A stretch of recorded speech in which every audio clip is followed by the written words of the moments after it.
विपिन जोशीको मृत्यु भयो भन्दै अहिले धमाधम न्यूजहरु बाहिरिरहेको छ र विपिन जोशीको बहिनी पुष्पा जोशीबाट पनि केही कुरा विपिन जोशी चाहिँ जिउँदै हुनुहुन्छ भनेर खुशीको खबर चाहिँ आइरहेको छ आएको छ र पुष्पा जोशी भन्छन् न त विपिन जोशी जीवित छ भनेर पुष्टि भएको छ न त विपिन जोशीको मृत्यु भयो भनेर नि पुष्टि भएको छ र इभन भिडियो कन्फरेन्समा चाहिँ के कुरा भएको छ भनेर पनि पुष्पा जोशीले पुरै खुलेर भनेकी छिन्। सो विपिन जोशीकी बहिनी पुष्पा जोशीले के भनेकी छिन् त तपाईहरु हेर्नु होला है त।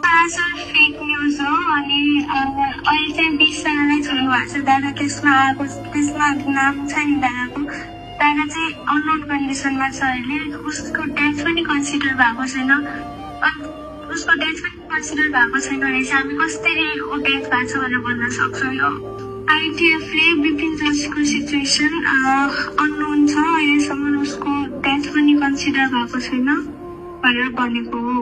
पर्यावरण पनि धेरै असर परिरहेछ यो फेक न्युजको लागि। मैले चाहिँ यो फेक न्युजलाई टोटली इग्नोर गरेर छु म चाहिँ हेरिरहेको छु किनभने म विश्वास छु मेरो दादा फिर्ता हुन्छ भनेर। हामीहरु सबैले धेरै नै आशा मारे तापनि केही उम्मिद चाहिँ हाम्रो मनमा छ र सबैले चाहिँ विपिन जोशी जीवित होस् भन्ने चाहेको छौं।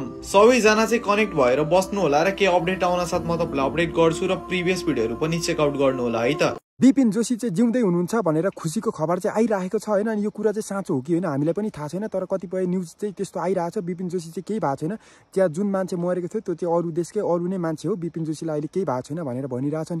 कतिपय मिडियाहरुले चाहिँ भन्नुभएको छ कि विपिन जोशी चाहिँ मरिसक्नु भयो र उहाँको लासलाई चाहिँ अब नेपाल ल्याउने बाँकी छ भनेर के भनिरहेछ क्या। अब कुरो साँचो कुरो चाहिँ के हो हामीलाई थाहै छैन। प्लिज कसैले थाहा छ भने चाहिँ भनिदिनु होला है र नमरेको होस् क्या। हेर बडा बिचरा उहाँको बहिनीलाई कति दुःख भइरहेको होला आमालाई कति दुःख भइरहेको होला केही पनि नहोस् भगवान परमेश्वर।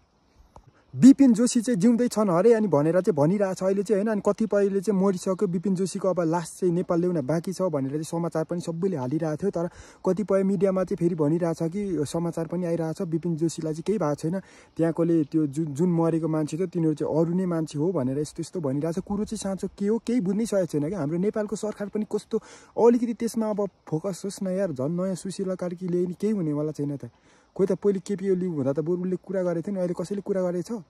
प्रधानमन्त्रीहरू गएर कुरा गरेर चाहिँ कुरा क्लियर गर्नु हो नि कि मरेको हो कि के हो केही मलाई चाहिँ थाहै छैन यार। कसैलाई थाहा छ भने प्लिज भनिदिनु होला।